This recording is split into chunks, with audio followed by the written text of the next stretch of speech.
everybody, welcome to Different Drummer Dance. I'm Katrina Cohe, and it is time for a Tip Tuesday. So today I want to talk to you about games. If you are a creative movement teacher or you teach early childhood movement, you know that freeze dance is like the best thing since sliced bread, right? It is a lifesaver. We love us some freeze dance. Our students love some freeze dance. And it's a great go-to game for getting kids to listen quickly, for getting them involved and moving quickly. It's just a really great, fun dance that everybody should play at least once a week, twice a week or so.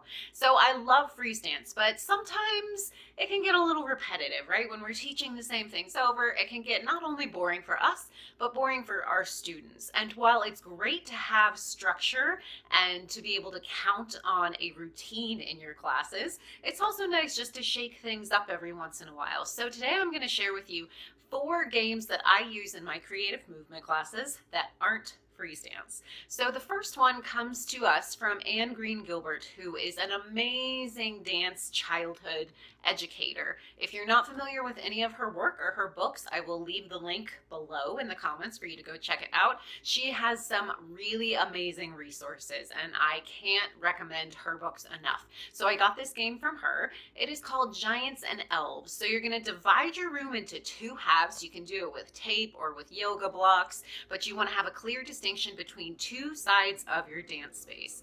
One side of the space is going to be where the giants live. So you're going to be exploring size or maybe level, moving really big with your body. The other side of the room is going to be where the elves or maybe the fairies live. So you're going to be moving very small, very delicately. You might change your level. You definitely want to change the music on this one to give your students a clear indicator of big and small. And you can also try this with other elements as well. You might try animals or get your students to help you think of some opposites to play around with for this game.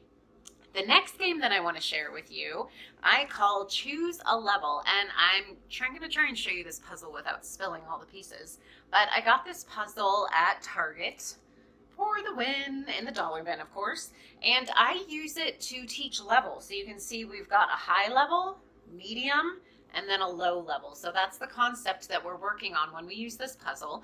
And I've used it in many different ways, but the thing that has seemed to be the biggest hit lately is that I'll take a variation of these different pieces. So maybe I'll take like 4 of the low levels, 2 of the medium levels, and 3 of the high levels. And I'll put them in a little jar and shake them all up and mix them up. And then my students one at a time get to take a turn to pull one out. So they choose a level, they have to identify what it is, and then everybody has to dance at that level around the room. So it's a really great, fun, and easy way to incorporate level into your teaching.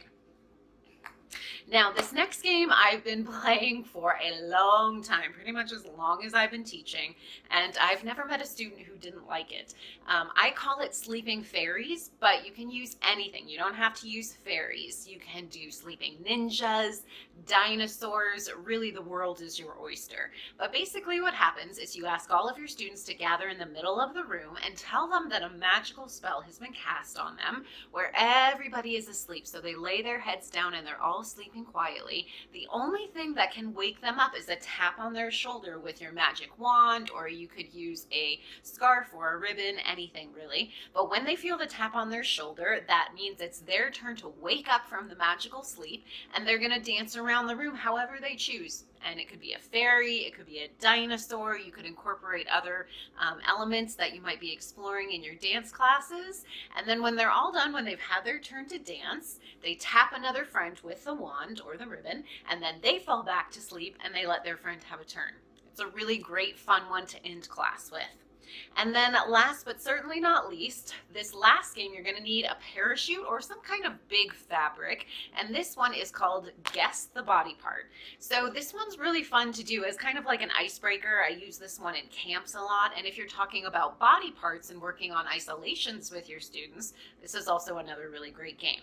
So you take your parachute or your scarf and you cover your student with it. Everybody else is sitting on one side, and you tell your student who is underneath the parachute that they have to choose one body body part, and they only get to choose that one body part to stick out of the fabric or of the parachute. So maybe they're using their elbow, maybe they kick a toe up, or they use their back. They get to choose. So you're identifying these different body parts. And then the students on the other side of the room take turns guessing what body part the student under the parachute has isolated.